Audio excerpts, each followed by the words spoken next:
how you doing out there?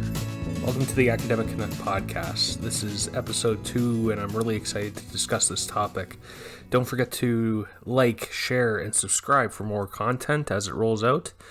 Now, this episode discusses an email I received recently regarding publishing standards for products such as textbooks and learning modules for a company called Pearson Publishing. This is obviously a wide circulating publisher who is very prominent in academic publishing, for example. I would almost guarantee that one of your children's textbooks is a Pearson product, or one of their learning modules is some sort of Pearson product. So that's what I mean by a very prominent publisher in the space. This is a little bit of a curveball, I would say, for episode 2. I really wanted to discuss the insolvency issue surrounding Laurentian University here in Canada. I will probably talk about that in a future episode. I wanted it for episode 2, perhaps episode 3 will be the case. However, I felt this topic was more significant at this time, given I was absolutely taken aback by the content provided to me. In a sense, this can also tie into an episode 1 where I discuss postmodernity in the news media. So I guess without further ado, let's kind of get into it right now. So what this episode focuses on is a document I received outlining the race and ethnicity, diversity, equity, and inclusion guidelines for products inside Pearson Publishing. I decided to talk about this now because of its significance, I guess, to the absurdity of the postmodern doctrine, and this leads to perhaps an issue with Laurentian as well. So kind of tying perhaps episode 1, 2, and 3 all together. What I plan to do is go through this document and analyze it to see, some of the points in there that outline their view of diversity, equity, and inclusion. Because I've seen a few of these before, and on other podcasts I've seen a few of these be rolled out, and I'd just like to see what they have, and see if there's anything worthwhile in these documents to kind of analyze and to put together with any coherency. So without further ado, I guess let's discuss this. I will place links in the description as well for this document so that you can see it. It's publicly accessible. It's accessible through their website. So if you link to that, you can read along as well. Okay, so if we go into the section right here, we see that the contents are divided into 3 key sections with back matter associating it. Back matter is like appendices, glossaries, and references for further reading. But the 3 sections are the race and ethnicity, diversity, equity, and inclusion guidelines, or DEI guidelines, representation in content, representation in the development process, and then the back matter I discussed earlier. Given the topic discussed in the first place, I'm going to travel to the references section first for further reading to see what documents were being used in the research of this topic. And, sure enough, I see some similar names in here. The 2012 Abood et al. Document I've read before. That's common in educational circles. Authors like Paul Warmington, a prominent educational researcher from the University of Warwick, who's a big proponent of postmodern critical race theory research.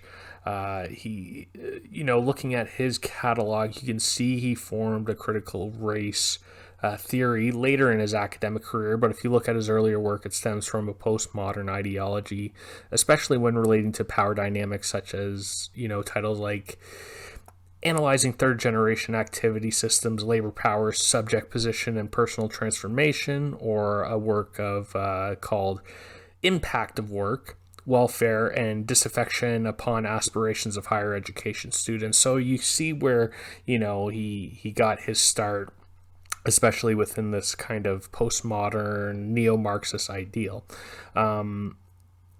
So when reading references first for myself, especially when analyzing research documents or corporate documents pertaining to learning or education, I think in this way it prepares me for what I am about to read.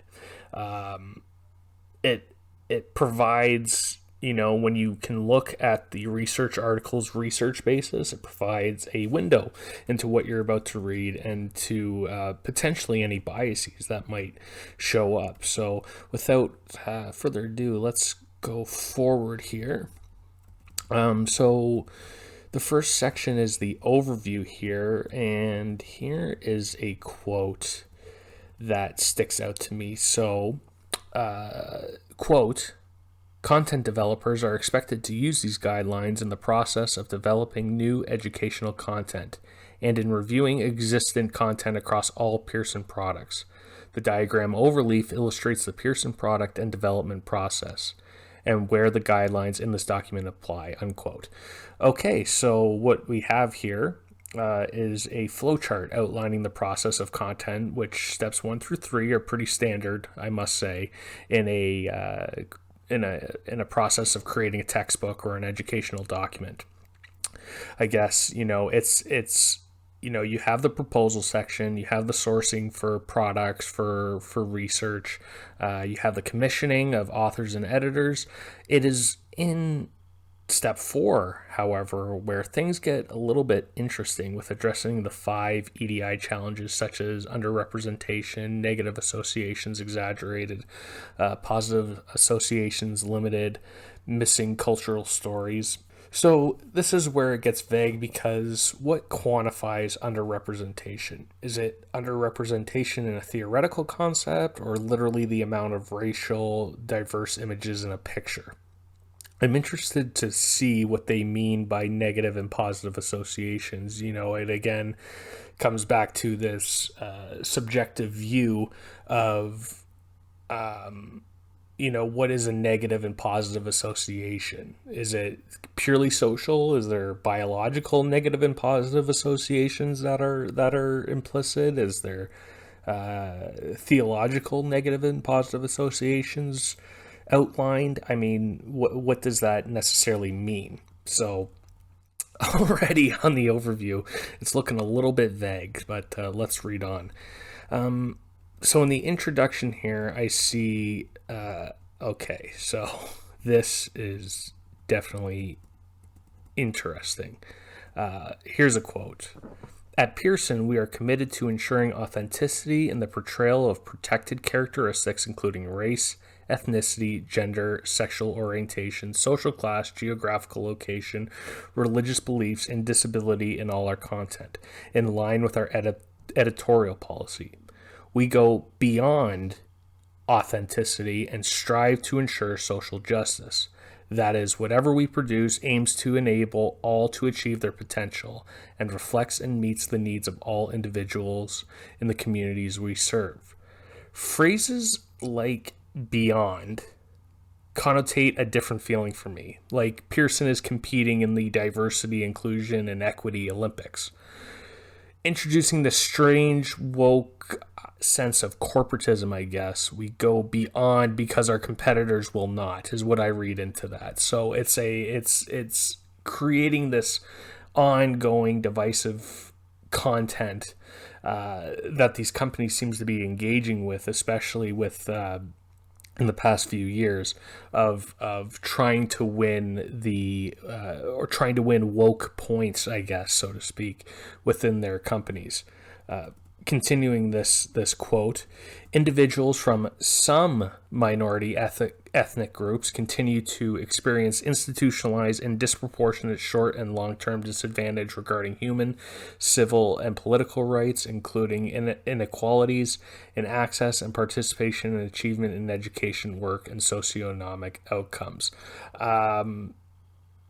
Okay, so individuals from some minority ethnic groups, essentially, what ethnic groups do you mean, especially?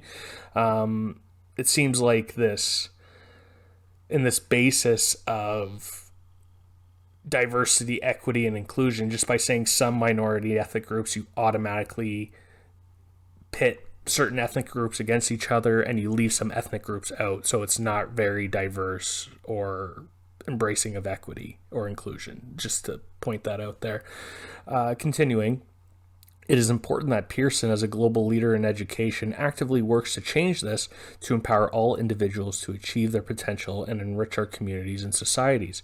By ensuring our products and services are consciously anti-racist, accurate, and authentic in representing the diverse communities we serve, we will play a role in driving positive change. Our global product and global diversity and inclusion functions are central to this commitment, and we continuously engage in rigorous process of internal and external review and validation to ensure our products and services are bias-free, fair, and inclusive. So I guess they're, in a way, contradicting themselves right there, because they are claiming to be bias-free, fair, and inclusive, but they're only saying some minority ethnic groups and will be consciously anti-racist to some minority ethnic groups. Okay, so you're not bias-free or fair or inclusive. You're actually selective bias. You're using selective bias, unfair and exclusive. So there is this idea of a kind of form letter method to these kind of documents. You know, the outline, the perceived problem followed by the corporate commitment. This is pro forma for industry documents actually relating to these diversity, inclusion, and equity policies, especially in the framework of competition and legal liability shields. That always has to come into account. Is this necessarily how Pearson feels with their words, or is this just a legal liability shield for them to protect their company, to protect their assets moving forward, especially with selling their products? Consciously anti-racist is an interesting phrase to me. Again, unquantifiable. It's an unquantifiable phase. If someone says they are against racism, which I would expect that most sane and rational people are against racism, someone can just come back and say, I don't feel you are consciously anti-racist, to which you respond, yes, I am, because I have agency over my conscience, right? So again, you have to question wording like conscious, especially because it is something that is not quantifiable in its pure form and cannot be judged really, especially by an outsider, so to speak. Okay, and the continuing of the document are these guidelines focus on ways to ensure meaningful representation of people of Black, Asian, and other minority ethnic as defined in social policy in the UK and related territories as BAME groups, and Black, Indigenous, and people of color referred to as BIPOC in North America and related territories. So here you go. They clearly outline what they prefer to be their race of focus, so to speak. So if we go back here to individuals from some minority ethnic groups, this is who they mean. So not very diverse or inclusive, because there's many other minority groups, especially I don't see people of Jewish descent on here. I don't see, they mention economic, but, there's no, what about especially in the U.S. North American context, what about people from certain areas who are white lower class? Those places exist. And the fact that it's just denoted to a certain skin color is non-inclusive, and it's full of bias. So, like I said, moving on here. So this is easing you into the content that is coming. I think it's giving you a foreshadowing of what's to come in the rest of this document. What this collection of stuff suggests, I guess, is that as a company that produces textbooks for profit, we are committed to ensuring this to pander to current social flavor of the times to increase shareholder profits. That's exactly what it's telling you. I'm going to attach an article I wrote about woke corporatism, actually, and the grift around it, so I'll put that in the description below. To me, it's just so clear and so present and so exposed to what they are doing. It's just pandering to certain minorities. It's a tool that they use, this diversity, equity, and inclusion rhetoric. It's a tool that they use to just pander to minorities, which is dangerous and potentially harmful, actually, to minorities, using the horseshoe theory in political science, that the wokeness attributes to further societal stereotypes denoting weakness, which is a form of racism in of itself. So these diversity, equity, and inclusions, the way they're written out, they attribute to societal stereotypes, creating this cycle of victimization, which in itself is a form of racism. So the irony here is astonishing in terms of, they're using this document to fight racism, so to speak, fight quotation, and they're actually promoting racism, which is, again, the irony. Moving on to the next section, I believe this is on page 7 here. Okay, here we go. Here we go, folks. This is the meat of the document here. What is the evidence base towards systemic inequality? Well, let's take a look at the first part of it. Much research into the relationship between education and inequality shows that education is primarily a mechanism, okay? It actually says primarily mechanism by which social inequalities are reproduced and institutionalized. There should be an in there. I think the Pearson publishers may have screwed that up. But primarily a mechanism by which social inequalities are reproduced and institutionalized. And it's with a citation. Well, you know what we got to do. Let's look at that citation and see where it comes from. Okay, and where it comes from is a document by Moira O'Neill, Abigail Hayden, and Tia Remington Bell called Cognitive Media Analysis of Disparities in the Education System, an Education Core Story Report. And this report is produced by the Frameworks Institute, which is a think tank that promotes left-wing progressivism and works to change policy, who say, from their About section, uses empirical research to investigate patterns in public thinking. Okay. So if we are looking at biases used in this citation, it is clearly not nuanced and comes from a somewhat radical position. I mean, I question their emphasis on empirical treatment given the document. I'm going to discuss this further. Let's see what they use in this document with regard to empirical treatment. So if we look at their document now, so what they do is their methodology, so to speak, is using individual media reports to create a framework to compare the dominant frames in the media to the cultural models or shared pattern and implicit understandings and assumptions. So this is okay. Here we go. Using individual media reports to create a framework to compare the dominant frames in the media to cultural models. Implicit understandings. Implicit means implied, though not plainly explained. So abstract understandings, essentially. And assumptions means accepted as true or certain to happen without proof.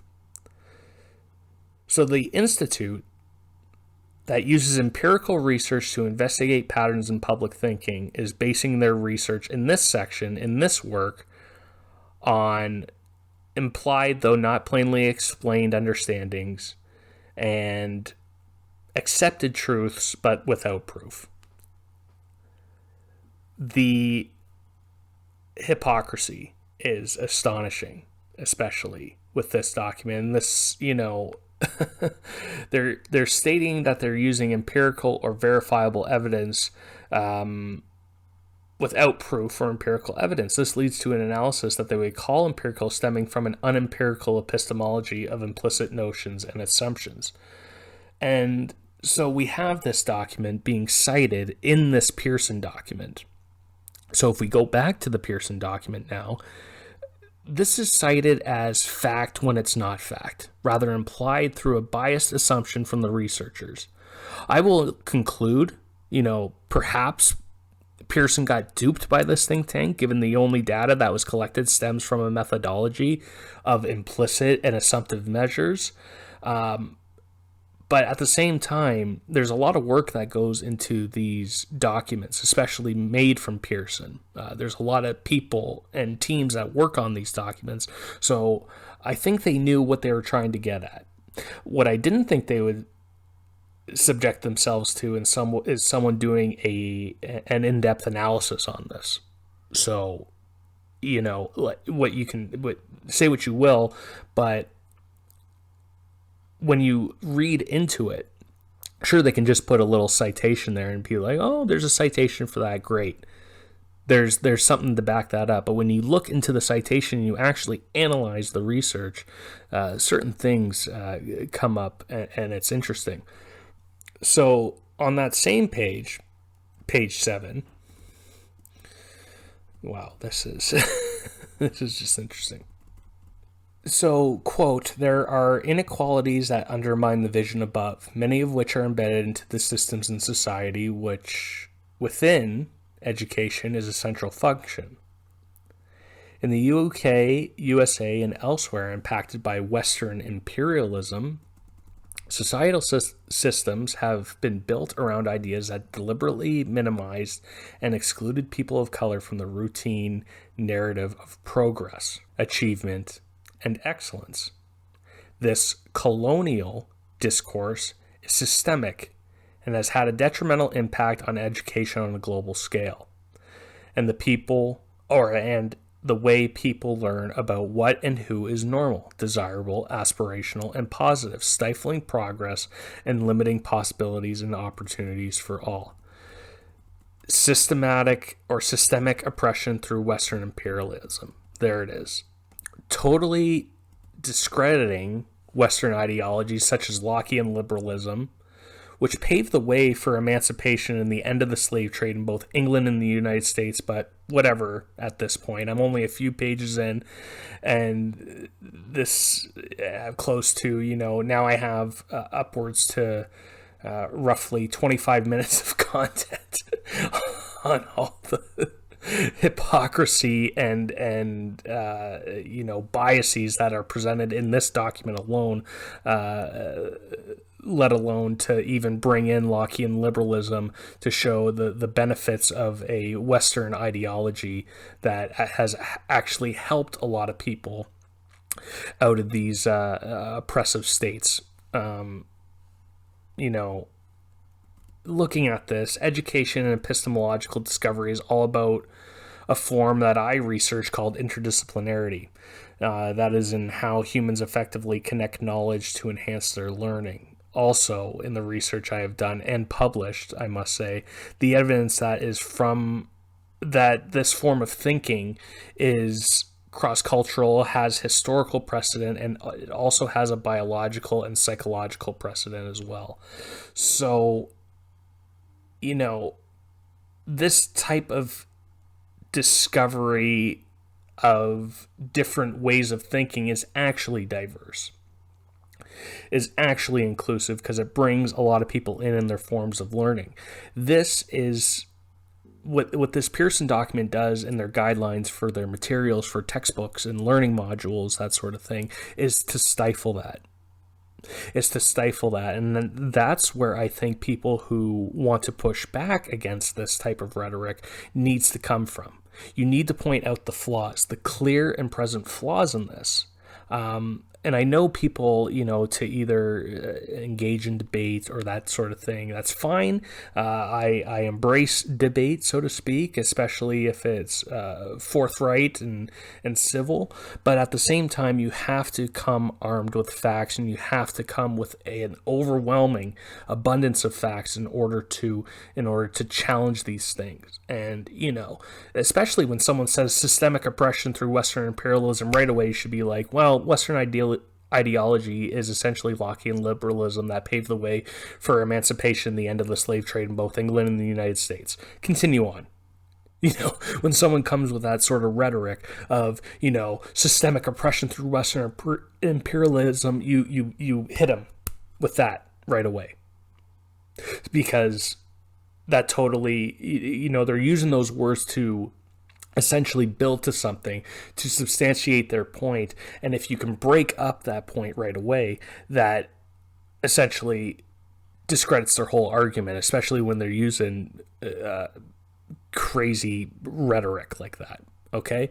So, it's almost to say through the Pearson document that their claim that oppression happens from normal learning. Well, they can't define normal in the first place if inherent learning is interdisciplinary. It's impossible. So the page is it's impossible. So the page is effectively creating a narrative that is false relating to systemic inequalities or systemic inequities that is not based in fact, logic, science, or reason. That's the key takeaway from this. This is just astonishing for publishing textbooks to be used in schools. Just astonishing. So they attempt to define the subliminal messaging and the biases that are present by using an example. A module in social work qualification, this is a quote, by the way, a module in social work qualification that explores the cause of serious youth violence, if the text characterizes the typical individual that joins a gang and commits violence as an urban youth engaging in illegal drug activity and with musical preference for hip-hop, unquote. This is an actual quote in the document. Okay, so this is a clear example of disingenuity and just kind of this overt reverse racism that could be more harmful to minority communities. This is such a regressive view catering to individuals who racialize rap music relating to street gangs and drug activity. That's how I see it. It's so disingenuous. They see this as an example, but this example is very specific, and it shows their own regressive biases and their lack of knowledge of these people are supposed to be the so-called social and cultural champions, but they're pretty out of it in terms of maybe in terms of their own biases. Personally, I listen to hip hop, and you have a person like Eminem or Logic, or even someone like Childish Gambino. Eminem, who is white; Logic, who is half white; Childish Gambino, aka Donald Glover, who is black, are very creative with their art and rarely denote the drug use or gang violence notions through art. They're almost taking that all rap stems from this kind of Public Enemy, NWA type of thing, and that's what all rap is. That's the identity of rap, which is not true. So this goes back.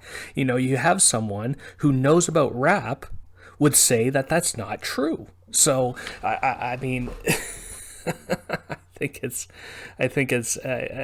absolutely fantastic. Some of the stuff that they attempt to get away with, and they get stifled immediately. Another quote here: addressing issues of diversity and inclusion in education and training can result in tangible long-term benefits for society. It improves performance and achievement, leading to significant and sustainable economic and social benefits for all. Yes, I do agree diversity is a good thing to have, and inclusivity is a good thing to have in an interdisciplinary sense. That means a diversity of ideas and to have them all be inclusive, which means the right to criticize those ideas. But you know, essentially these diversity and inclusion of ideas have to be able to call out the regressive ideals promoted in this document right here. The actual belief in diversity and inclusion is, this term of we get to define what diversity and inclusion is, and you have to capitulate is wrong, and that's unfounded. What the reality behind it is that diversity and inclusion is this anathemous thing that embraces all diversity and inclusion, whether it's through people, whether it's through ideas, whether it's through a natural concept. Those have to be accepted. And what this does is pointing out biases, fractionating certain biases, deconstructing those biases, and creating certain little camps that are either accepted or unaccepted. And that's wrong. That's not true diversity inclusion. The remainder of the document is a bevy of commitments to virtue signaling, such as ensuring images of BIPOC and BAME-friendly content, avoiding unconscious bias, and oddly using positive events and activities relating to minority individuals and somehow exaggerating a negative stereotype towards them in reference to those events and activities. All right, so we're about 32 minutes in, I guess. Oh yeah, that was a tough document to read. So in conclusion, what can we deduce from this policy from Pearson Publishing? Pearson Publishing comes three outcomes, I would say. First outcome, this document is full of corporate virtue signaling for the express content of gaining more capital in their products and enforcing a liability shield, as I said earlier, for their company, not really about diversity, inclusion, or equity. Second thing I take away from this is evidence is very scant in terms of the invisible backpack, as Peggy McIntosh would call it, of white privilege, given the so-called evidence is based off a heuristically divisive rhetoric not based in any solid logic, foundation, or justification, rather abstractions and contentions. Number 2 is the biggest point for me, but I'll move on. Number 3, it emboldens these perpetual stereotypes that fuel racism rather than find a solution to the problem. This is common with many documents, and this one is no different. I mean, one of the channels that you can go listen to is Benjamin Boyce. He does a lot of this stuff looking at certain documents, and it's amazing the hypocrisy that he finds in these documents and the biases that come out of these documents. It's truly amazing. Also, I should say, for part 2, when I mentioned the invisible backpack as Peggy McIntosh, she was the one who kind of created the term white privilege to what it's become now. So even she, in her document, in her research paper, called it the invisible backpack. So even the creator of white privilege admits that it doesn't even exist. Just a little side note there. So what I'll do is I'll leave this podcast with a statement from Walter E. Williams, who was an economics professor that recently passed away in December 2020.